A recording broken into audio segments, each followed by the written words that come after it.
Bueno, buenos días a todos.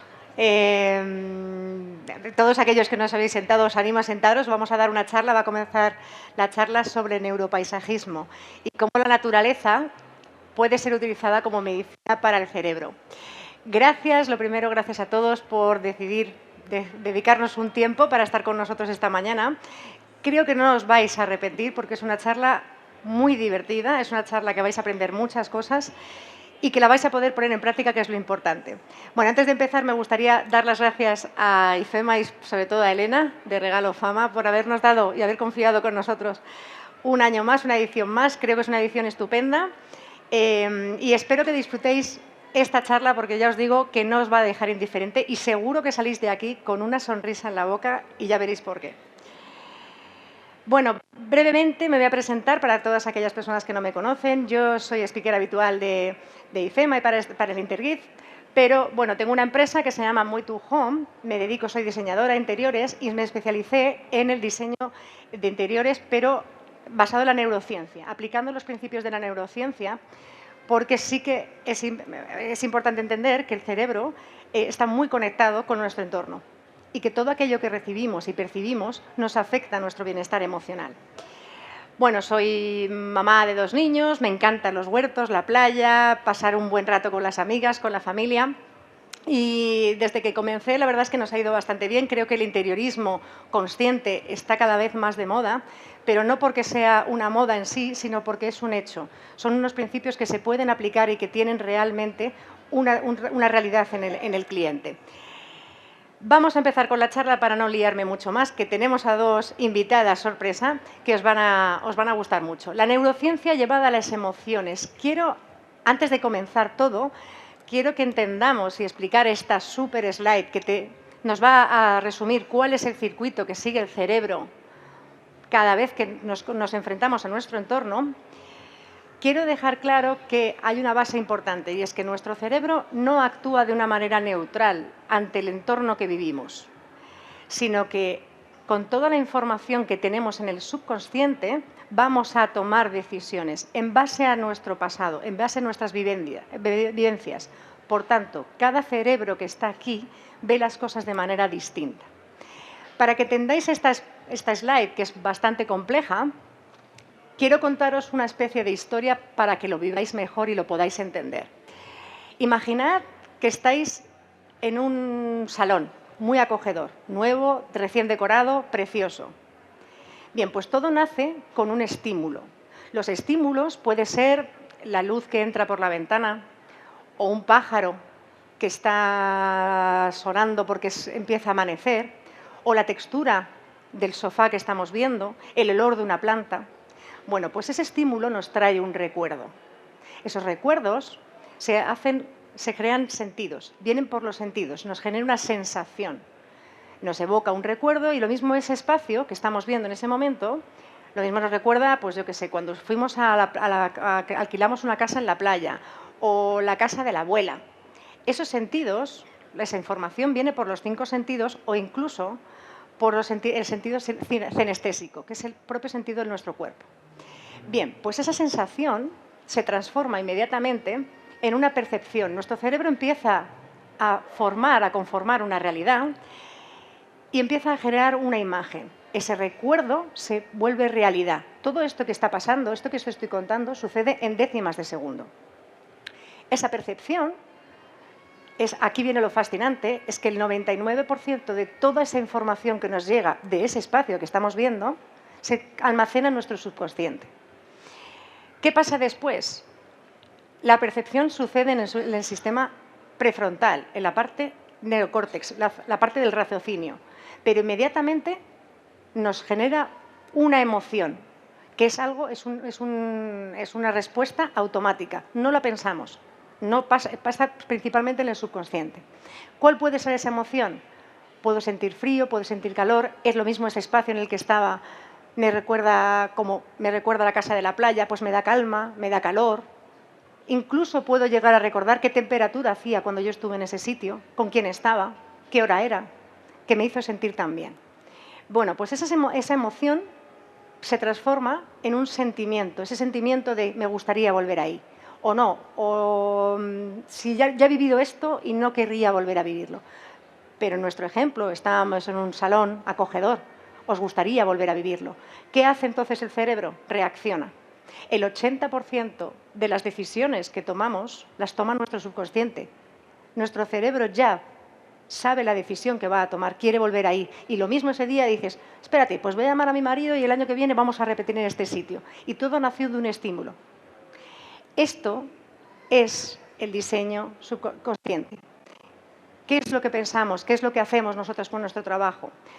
Un buen diseño lo puede hacer cualquiera. Bien, una mente bien formada, bien preparada, te puede hacer un diseño maravilloso. Hay grandes arquitectos, grandes diseñadores y decoradores, pero no son personales. Muchos de ellos no lo son.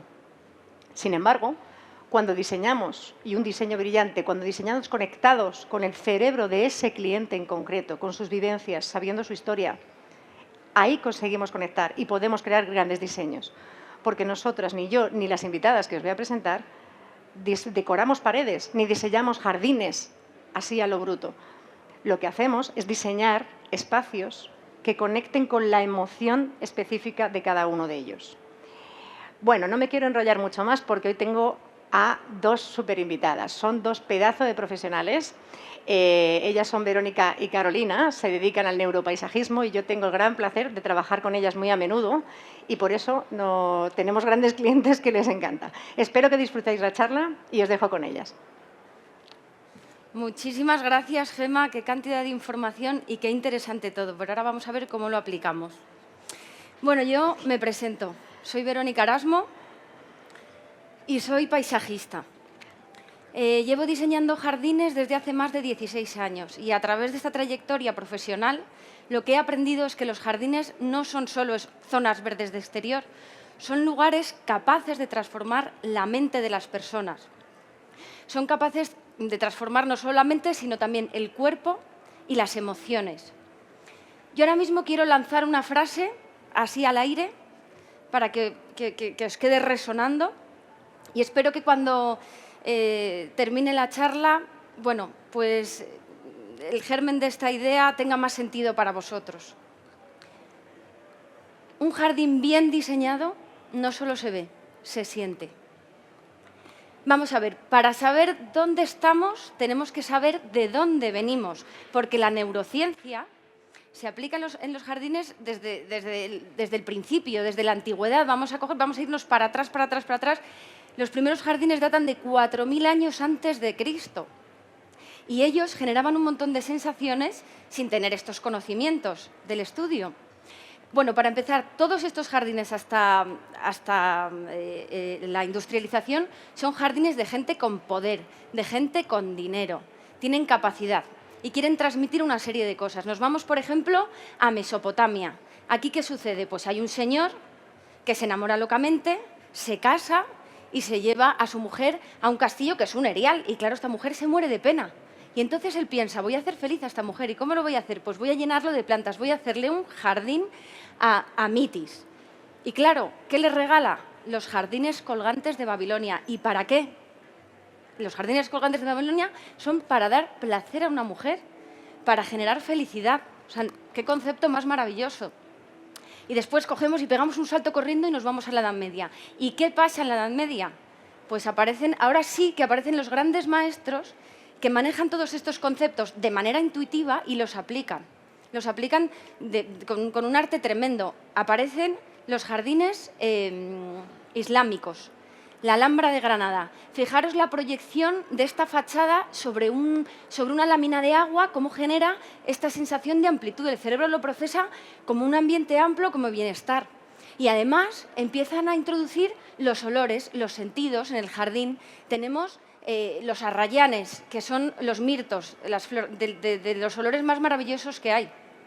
Y además todos los elementos de agua que lo hacen con una intencionalidad. No hacen grandes cascadas, que la gente pues, que pueda molestar el sonido. No, lo hacen de manera todo muy sutil.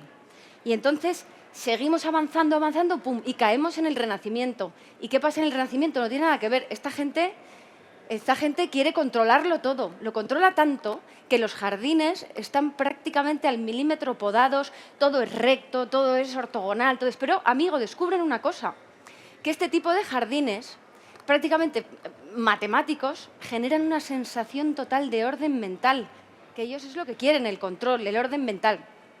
Pero como todo, siempre hay excepciones. Y entonces aquí lo vamos a hacer a la inversa. Ya no creo un jardín para generar emociones, lo voy a hacer al revés. Aparece un noble, Pier Francesco Orsini, que es un italiano, que desgraciadamente pierde a su mujer, se muere de dolor. Este hombre está sufriendo y entonces coge todas esas emociones ¡pras! y las vuelca en el jardín. ¿Y qué obtenemos? El jardín de Bomarzo, el jardín de los monstruos. Es todo el dolor de una persona ahí volcado. Y cuando tú vas por ahí, eso se ve, con todas estas cabezas de monstruos y todo esto. Pero vamos a seguir corriendo, vamos muy rápido y llegamos ahora sí al paisajismo inglés, porque aquí aparece un concepto muy importante que eso se ha trasladado a nuestros días, que es el concepto de libertad. Y ellos ya cambian las formas completamente. Aparece Rousseau con sus teorías, el hombre es bueno en sí mismo, y un concepto súper importante, la naturaleza es bella. No hace falta controlarla, hay que dejarla libre. Y entonces paisajistas como Capability Brown o William Kent analizan meticulosamente qué efectos tienen las líneas naturales, las grandes lagunas, las composiciones cromáticas de los árboles. Son los grandes maestros. Y entonces crean los jardines paisajistas, que son jardines para disfrutar con los paseos, con los senderos, para el deleite de los sentidos. Y seguimos corriendo, nos vamos corriendo y llegamos, ¿dónde llegamos? Ahora sí que sí, a lo que se ha trasladado a nuestros días, que el jardín es de todo y para todos. Pero ¿cómo sucede esto? Revolución industrial, la gente hacinada en las ciudades, la gente pasando penurias, la gente se está volviendo loca porque van del trabajo a casa, la gente hacinada, suciedad, y de repente empiezan las revueltas y se dan cuenta de que la gente está enferma y necesita zonas verdes donde sentirse bien. Y entonces, claro, aparecen políticas urbanísticas, por un lado, que se ceden terrenos precisamente para este uso, para lo que todos conocemos hoy como los parques públicos, pero además las grandes, como el Retiro, por ejemplo, o Parque de Fuente del Berro, las grandes villas de los reyes y los condes y tal, se ceden al pueblo. Y entonces aparece este concepto. El jardín es una medicina colectiva, o sea, ya más no se puede decir. El jardín en sí mismo genera felicidad, genera calma mental. Vemos aquí, es que esta imagen es muy diciente, porque tenemos el Central Park, de los primeros parques públicos que existen. Tenemos toda esta colmatación de ciudad y de repente, ¡pum!, un pulmón ahí en el medio. Nos fijamos en esta imagen y nos ubicamos ahí con el ruido de los coches, las luces, tal, y de repente nos trasladamos aquí, madre mía, el sonido de los pájaros, el movimiento de las hojas, es un lugar para compartir, para juntarse, para relajarse. De tal manera que una de las cosas más interesantes que tienen los jardines, por sus elementos y cómo se dispongan de manera intencionada, es que hoy en día tenemos un problema muy grave, y es el vagabundeo mental. Nos pasa a todos. Estás focalizado en una tarea y tu cabeza está pensando, pero cuando dejas de realizar esa tarea, el cerebro debería hacer así y decir ya relax. Pues no, nos quedamos pensando en lo que hicimos, lo que haremos, y está demostrado que los entornos de los jardines y bien planteados inducen a la calma mental. Y no lo digo yo, lo dice gente muy profesional como Kaplan. Los jardines son una medicina. Y ahora vamos a ver, en la parte que nos ocupa, ¿por qué es tan importante tener la neurociencia a la hora de diseñar un espacio de exterior? Está muy bien crear espacios bonitos y funcionales, fenomenal. Pero ¿y si además conseguimos que activen procesos cerebrales y corporales que mejoren nuestra salud? Porque todos esos elementos, según los elementos que integras y su disposición, generan una percepción. Y os voy a explicar una cosa muy simple. Es un concepto muy sutil. Por ejemplo, si yo quiero hacer un jardín restaurativo, si yo quiero hacer un jardín que transfiera calma, pues, por ejemplo, hay un elemento que tiene una historia muy curiosa, y es que el ser humano necesita el agua desde el principio de los tiempos para sobrevivir, eso es un hecho. Con lo cual, el cerebro, en su subconsciente, de manera cognitiva, cuando tú ves o escuchas el susurro de agua, te transmite seguridad, te transmite calma. Entonces, si tú integras esos elementos en el jardín, pues fíjate qué sensación estás generando. Y pongo otro ejemplo. Imaginaros que queremos hacer un jardín deportivo, un jardín para la salud, que la gente haga deporte, que corra y tal. Bueno, pues hay la aplicación de una teoría muy interesante, que es que, por ejemplo, si yo ese sendero lo pongo con unas losas longitudinales que me acompañen el paso, automáticamente van a hacer que yo acelere mi andar, incluso corra. Y todo lo contrario, si yo lo que quiero es un jardín de descanso, lo que hago es que las coloco en sentido transversal al paso y el cerebro automáticamente va a frenar. Y si además de ahí le llevo a una explanada amplia con unos bancos, tal, y las losas en esa disposición, me va a invitar a frenar. Ya hemos visto que tenemos una serie de tipologías de jardín. Y estas tipologías se pueden introducir de manera mixta o única en las distintas ubicaciones. Aquí queda mucho trabajo que hacer porque residencias, hospitales, los colegios, la estructura de los colegios, madre mía, esos patios parecen cárceles. O sea, ojalá algún día se haga un planteamiento y se diga, oye, ¿qué podemos hacer aquí para que los niños, para motivarles, para que los niños tengan estas sensaciones tan maravillosas en el propio lugar donde se están formando y que puedan descansar en el recreo? Y luego, bueno, aparte de todos estos, por ejemplo, en oficinas sí que muchas empresas privadas ya están haciendo una inversión potente porque estos efectos están demostrados. Hay una tipología de jardín en concreto que a mí me gusta mucho, que son los jardines privados. Yo ahora mismo estoy especializada en ellos. Y lo más interesante de este tipo de jardines es que, muy bien, ya hemos visto los conceptos generales. Para hacer un jardín, elementos, disposición, hay unas teorías, unas formas para conseguir unos efectos, pero ahora yo tengo que hacer un jardín para ti. Entonces tengo que pensar en tu cerebro, en tus emociones, en cómo sientes, en tus recuerdos. Esto es una tarea muy interesante. A mí, en todos los procesos siempre me llama muchísimo la atención. Quiero que hagamos una cosa con esto, ¿vale? Mirar bien estas tres fotos. Tenemos la imagen 1, 2 y 3. Estas tres imágenes son jardines muy bien ejecutados y muy bonitos. Pero el jardín 1 es muchísimo más natural, es un rústico contemporáneo.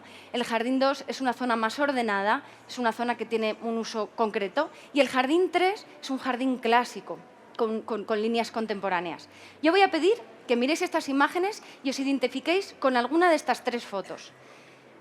A ver, de los que estáis aquí, ¿quién se identifica con la imagen número 1? Que levante la mano. ¿Nadie? Por ahí, muy bien, muy bien.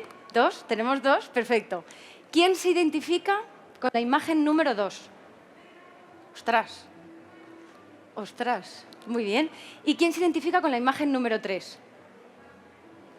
¿Y los que no han levantado la mano no quieren un jardín? ¿Qué pasa aquí?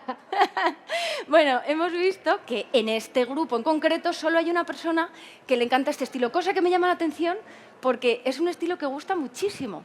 Y había mayoría de los casos. Fijaros lo complejo que es el mecanismo. Y yo tengo que diseñar, si tuviera que diseñar para todos vosotros a la vez un jardín para todos, sería un poco complicado.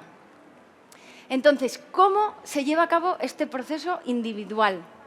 Tenemos, y esto no hay que obviarlo, y esto es una realidad, y por eso uno estudia la carrera y se forma y todo lo que tú quieras. Una parte técnica, que tiene que ser una buena base, que es una ubicación, clima, suelo, arquitectura, bien, todo eso, vale, fenomenal. Eso lo vamos a hacer muy bien, ya está hecho. Pero vamos a la parte humana. Y en la parte humana, para darle la intencionalidad al jardín, el estilo, necesito saber cuál es el perfil y estilo de vida del cliente, las preferencias estéticas, los usos y necesidades, las intenciones. Ya ha quedado atrás, no tan atrás, pero espero que en el futuro sí, esto que te dice, no, césped artificial y barbacoa. Bueno, eso no es un jardín, porque no tiene ninguno de estos elementos que estimulan tu sistema sensorial. Porque al final, y es todo, si tú vas a hacer la barbacoa y te estás achicharrando al sol, no estás a gusto, eso no genera felicidad. Si quieres el césped artificial para el niño, pero no le pones sombra, un sintético coge una temperatura brutal. No, entonces ya con estos conceptos de que vamos a pensar hasta el último detalle, ¿qué hacemos?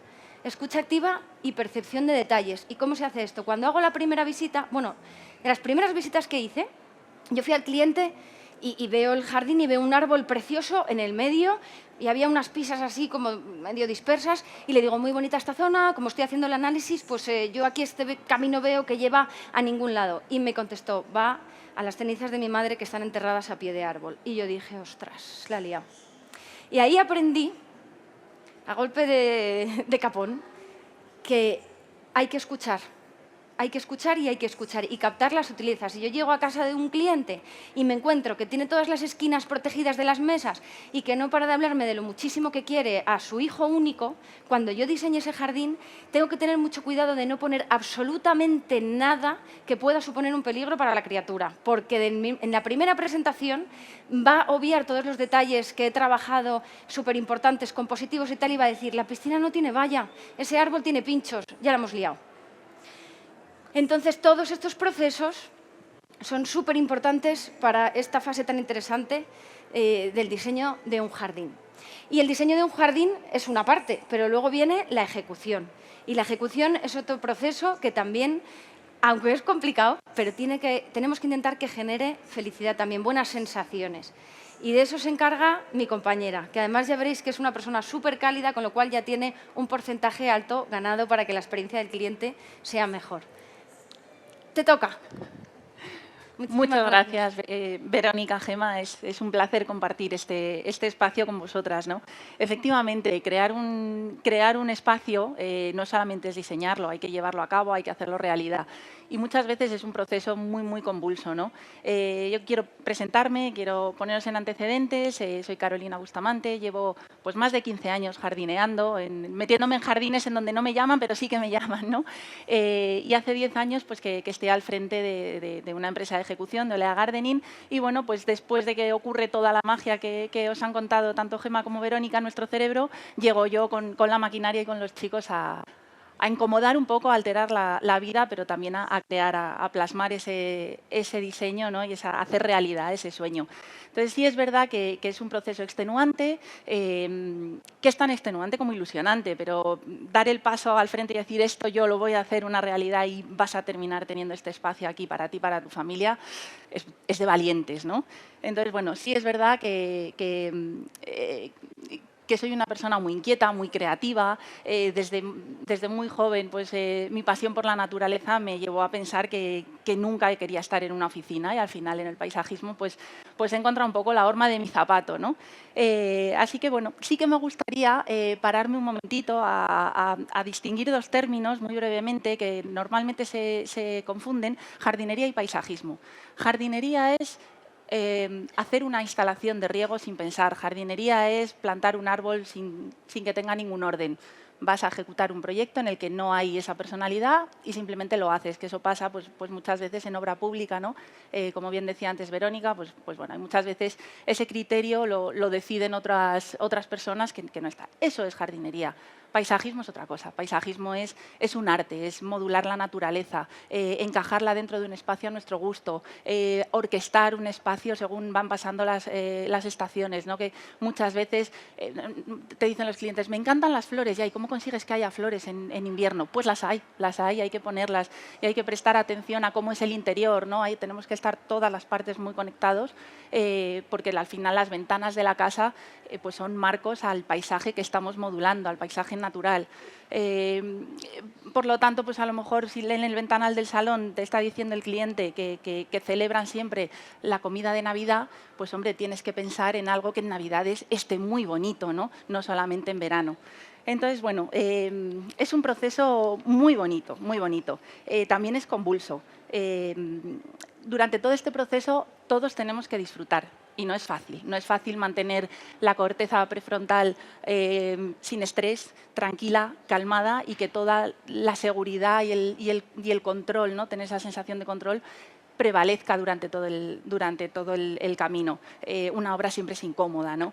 Pero bueno, nuestro trabajo y personalmente, en mi caso, me tengo que esforzar por reducir la ansiedad, la incertidumbre, por hacerle fácil al cliente ese proceso que sabemos que nos vamos a meter en la guerra. Entonces, hay que prepararlo, ¿no? Y hay que tener cierta empatía con él. Y sobre todo esta sensación de incertidumbre, hay que tener un plan. Siempre hay que tener un plan para ejecutar. Cualquier plan, por malo que sea, es mejor que ninguno. Y esto hay que compartirlo con el cliente, ¿no? Muchas veces, la mayoría, pues ya llegamos con nuestro proceso creativo y nuestra ilusión y nuestro tal, con el cliente agotado. Agotado no solo del proceso creativo anterior que ha tenido en fases previas, sino agotado porque a lo mejor acumula una mudanza, acumula la compra y la búsqueda de una parcela, acumula haber construido la casa. Al final está agotado emocionalmente, ¿no? Y también eso nos hace que la paciencia esté muy desgastada y la mayor parte de las veces también el presupuesto, con lo cual tenemos que lidiar con poner la mejor guinda del pastel para su casa, para su espacio, cuando tenemos todas estas cosas en contra. Con lo cual hay que tener mucha relación con el cliente, ¿no? Hay que anticipar los resultados para dulcificar todo esto, anticipar los resultados para reducir esa incertidumbre, ¿no? Hay que tener claras las fases a seguir, hay que explicarlas, hay que decir qué fases de obra hay lógicas, que luego siempre al final se modifican. Pero sí es verdad que todos los trabajos feos, pues de zanjas, de modificación de cotas, es una parte que es menos romántica y menos agradable que la previa, pero también tiene su interés, ¿no? Y esto pues nos tenemos que tener una planificación, tenemos que explicárselo al cliente y luego muchas veces también en el transcurso de la obra hay modificaciones, entonces hay que estar en constante comunicación con el cliente y hacer replanteos. Los replanteos son muy importantes porque a lo mejor habíamos pensado una piscina de 7×3 y cuando la pintas en el suelo y la dibujas dices, uff, madre mía, me da una sensación de agobio, venga, pues vamos a tirar de aquí, vamos a estirar de aquí o ha quedado muy pegada a la valla. Ahí estamos a tiempo de que el proceso está vivo, no es algo estático, ¿no? Cuando se sale de la fase de ensoñación, de carta a los Reyes Magos, luego todo no es tan romántico. Entonces, bueno, hay que saber adaptarnos, ¿no? a todas estas cosas. Y estos apoyos y el estar muy cerca del cliente siempre nos ayuda a reducir esa ansiedad que lógicamente, pues siempre ocurre en toda obra, ¿no? Al final, pues bueno, esa sensación, ¿no? de seguimiento, de estar acompañado, pues nos lleva a reforzar ese vínculo que ya venimos creando con el cliente de confianza y de empatía, tener, perdón, que no he cambiado, de confianza y de empatía, ¿no? Como decía, bueno, pues tenemos que escuchar activamente, una vez más, y esto siempre tiene que sobrevolar el proceso, escuchar activamente las necesidades del cliente, ¿no? Hay que ser consciente de sus rutinas, de sus inquietudes, de su ritmo de vida, de sus costumbres, para intentar alterarlo lo menos posible, ¿no? Y que algo tan bonito como lo que han venido viviendo y lo que va a ser a futuro, pues este paréntesis un poco más rudo, un poco más bronco, sea un poco más llevadero, ¿no? Por lo menos, y muchas veces, como habitualmente digo, no se puede hacer tortillas sin romper los huevos. Pues es así, o sea, muchas veces hay que romper, hay que crear, hay que destruir para poder crear, ¿no? Y esto es incómodo, pero si no puedes minimizar a veces el tener que destrozar algo, por lo menos que cuando el cliente nota la sensación que te estás esforzando por no incomodar, por no molestar, por hacérselo fácil, pues por lo menos se siente mejor, ¿no? Y esa sensación de bienestar al final siempre es positiva. Hay que traducir también otra cosa que genera mucho descontrol y mucha frustración en los clientes es cuando los técnicos, habitualmente entre profesionales, pues utilizamos terminología técnica, ¿no? Entonces, si tú estás en un jardín hablando con quien sea y le hablas, en nuestro caso, que la botánica es bastante complicada en este aspecto, de una Hedera minuata, un Chamaerops humili, una Parrotia persica, el cliente piensa que te has vuelto loco, que estás hablando en otro idioma y tiene sensación de perder el control del jardín. ¿Qué me van a plantar aquí estas locas? Madre mía, que me tienen el jardín destrozado, parece que ha caído una bomba y además me van a plantar una cosa en suajili.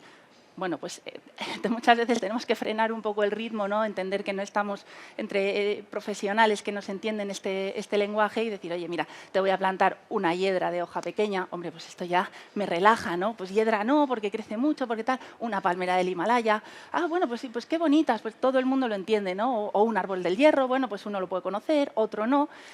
Entonces ya la sensación de control vuelve y hay calma, ¿no? Refuerzas este vínculo emocional.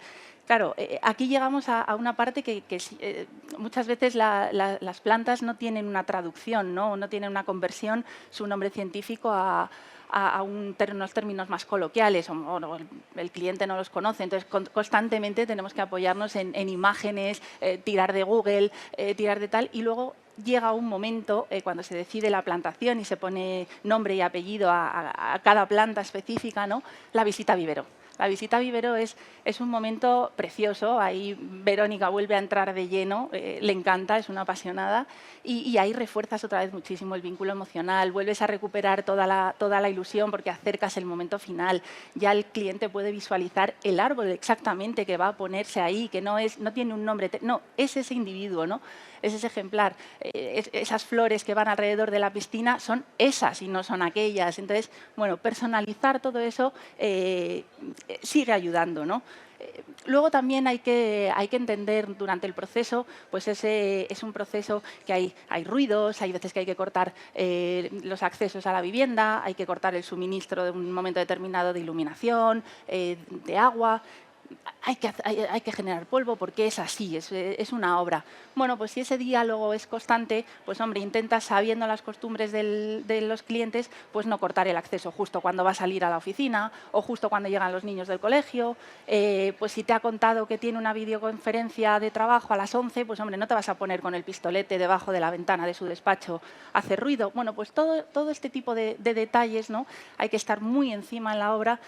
Al cliente le agrada, es capaz incluso hasta de disfrutar de una obra. Y luego lo que es fundamental también es, desde el principio, ser muy honesto y muy claro.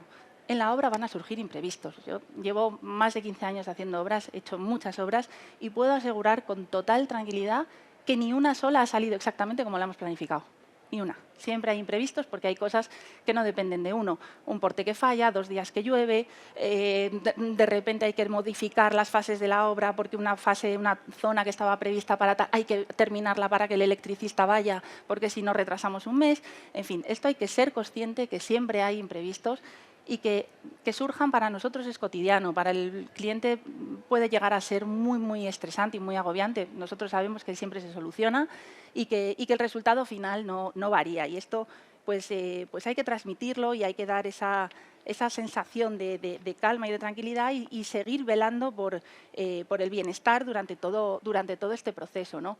Como decía, hay que reducir los estímulos negativos en la medida de lo posible. Esto es mucho mejor. La experiencia me dice que en jardines privados, que no en jardines públicos, es mucho mejor tardar 10 días en hacer la obra de una manera ordenada que tardar 7 y que el cliente se quede con una sensación de caos, de nervios, de ha sido que no lo aguanto. No, es mejor terminar la última hora del día, dedicarla a recoger, a organizar, porque al final cuando el cliente se queda solo en su casa no es lo mismo mirar por la ventana y ver una soldadora por aquí, una herramienta por allí, pisadas en los solados de barro, que asomarse por la ventana y ver trabajos en ejecución, la maquinaria en un sitio, todo ordenado. Al final, todo ayuda a transmitir esa calma, ¿no? Y esa sensación de control, de poder disfrutar del proceso, ¿no?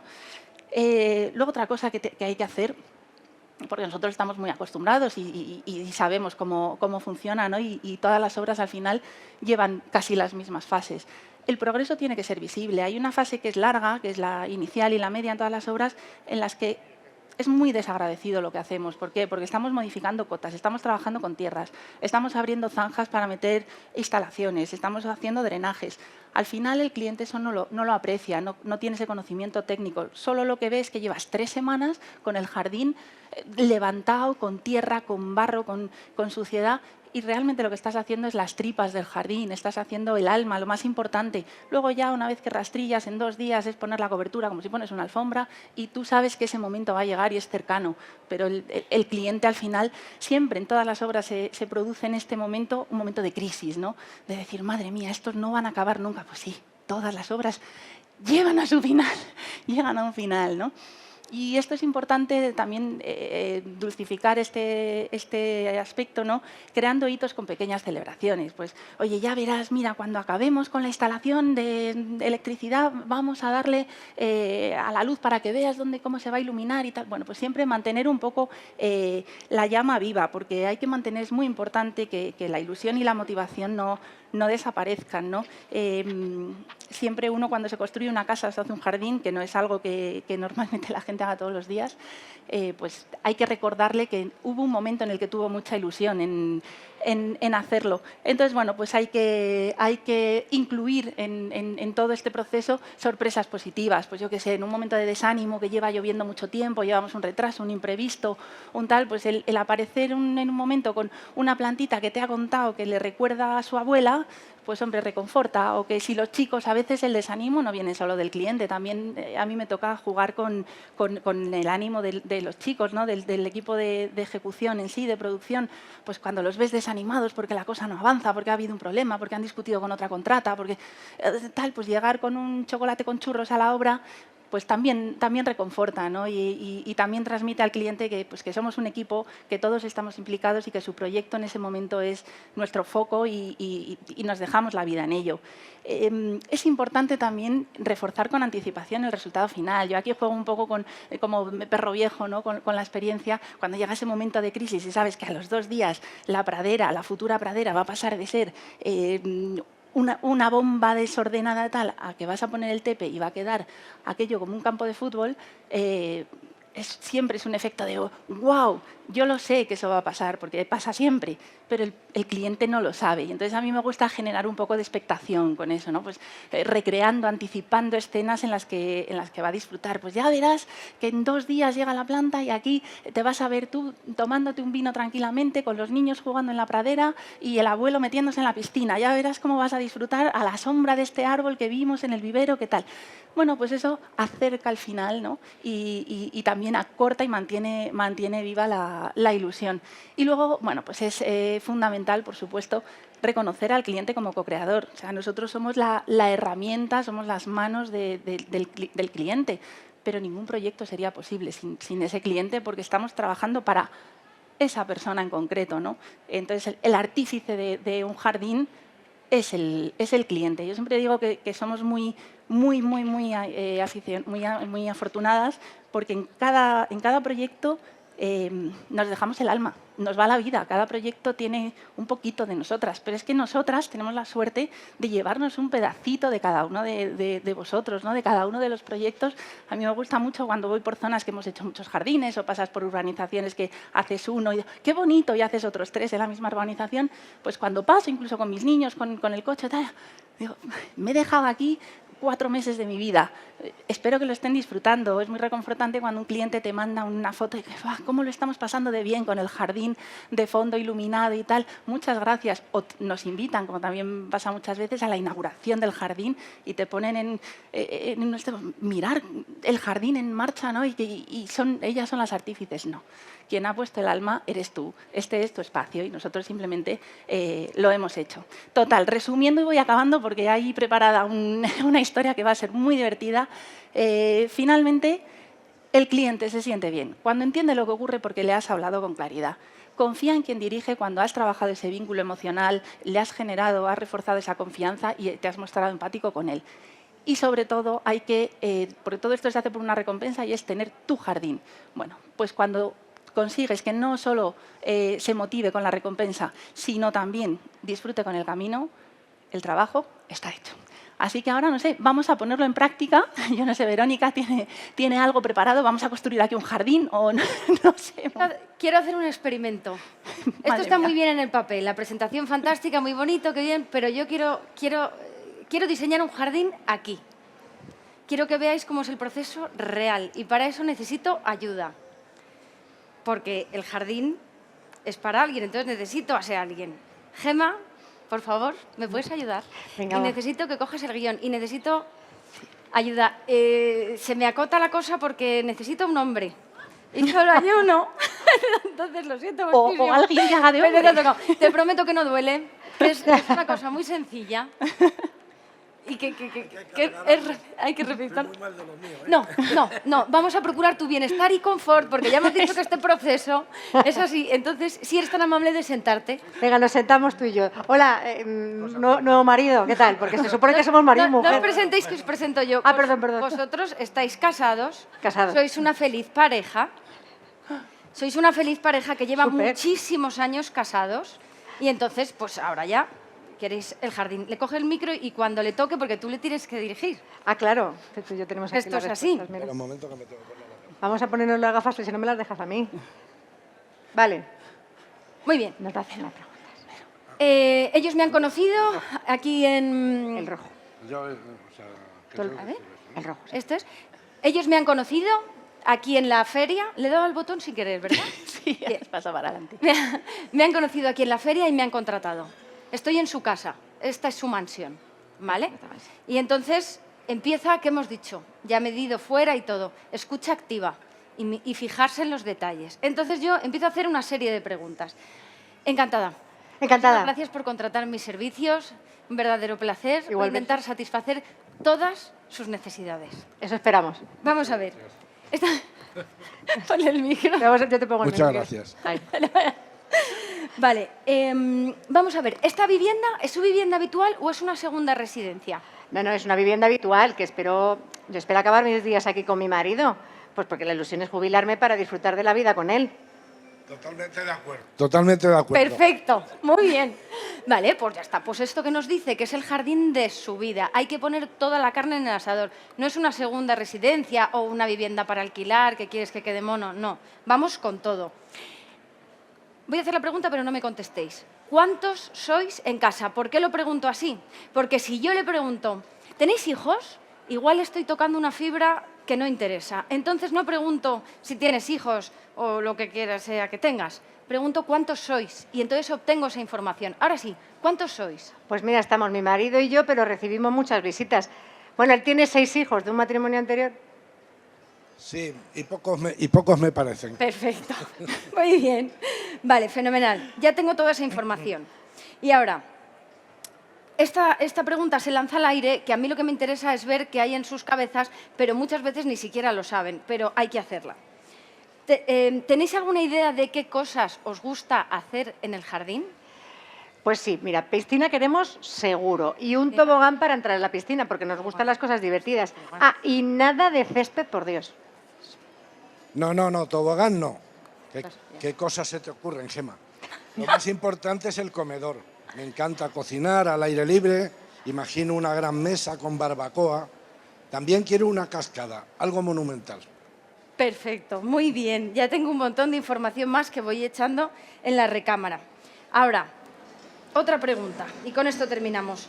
¿Sabéis algo de plantas? ¿Tenéis alguna especie favorita? Y ahí lo dejo.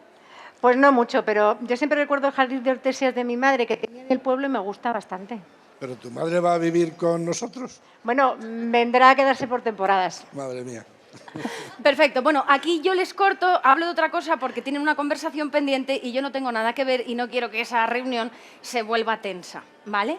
Entonces yo, fenomenal, os he escuchado todo fenomenal. Ahora me voy a trabajar, que voy a diseñar vuestro jardín, ¿vale? Pues venga, Ahora vengo. fenómeno. Venga, vamos. ¿Nos Me vamos voy al ya? estudio, diseño y entonces... No, quedaros aquí. Ah, nos quedaros quedamos. aquí, ¿dónde vais? Pues yo qué sé, nosotros nos íbamos ya. Que tenéis que ya he terminado. ¿Seguimos Que ya- casados? Seguimos casados. Sí, todavía, ¿no? siguen casados. Vale, Y yo ya he terminado de diseñar. Ah, vale, Y es verdad. entonces voy a presentaros vuestro jardín. Ah, A ver.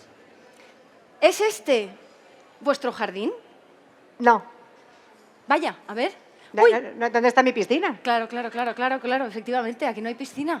Es que verás, se me han traspapelado los documentos y este jardín era un diseño para un señor jubilado que quería un invernadero con una zona estancial, todo muy natural, paisajismo inglés, ya lo sabéis. En fin, voy a volver a intentarlo. Ahora sí, ¿este es vuestro jardín? Yo no veo la mesa de comedor. Ni de césped. ¡Qué bien visto! Oye, ¿Tiene muy césped? bien, Y la muy bien. barbacoa. Claro. Ahora la barbacoa sí, ¿no? Es Una fire cosa rara. Bueno, una cosa rara. No es tampoco, efectivamente, este tiene césped, no es. Vale, voy a ponerme en serio. Ahora sí que sí. Ahora voy a diseñar vuestro jardín. Yo creo que es este. Y esperad un Ahora momento, vemos. porque no os voy a preguntar, os lo digo yo. Ah. Tienes aquí un súper comedor con un espacio para poner una mesa grande, con una barbacoa, cocina de exterior, con fregadero, nevera, todo lo que quieras. Tienes esta súper piscina con un montón de espacio porque no queréis césped, pero sois muchos, mucho suelo útil. Pero todo ello recogido en vegetación.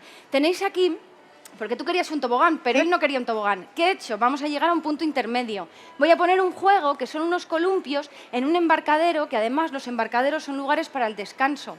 para la contemplación. Es una imagen muy bonita y entonces tenemos un fondo muy atractivo con una tipología de planta que en eso no voy a entrar. Los dos me he dado cuenta que sois de carácter un poco impulsivo. Sí, sí. Entonces, Total. ¿verdad? Sí. Sabía yo. Entonces, ¿qué pasa? Líneas curvas para dulcificar, generar serenidad. Aquí están las hortensias que te recuerdan a tu madre, que es muy importante. Y entonces el jardín, en principio... ¡Ah, la cascada! Él quería una súper cascada. Pero Monumental. claro, si yo pongo esa cascada de repente en medio del jardín, ella me va a decir, oye, ¿de qué vas? ¿Qué es esto? Que a mí no me gusta. Entonces lo voy a meter en un patio que está abajo. Todos están contentos, que eso es lo que se busca.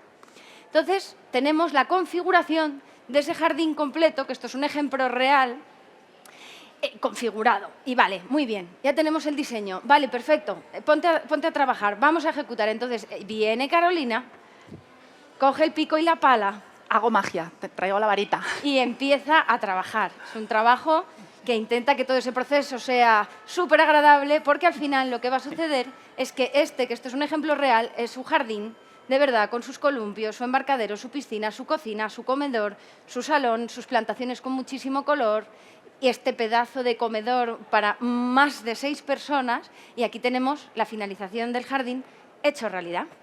Ya está. Y la suegra no ha venido. Todavía no está. La suegra no está. La suegra no ha venido. Muchas gracias. Muchas gracias a usted. Gracias. Oye, muchísimas gracias.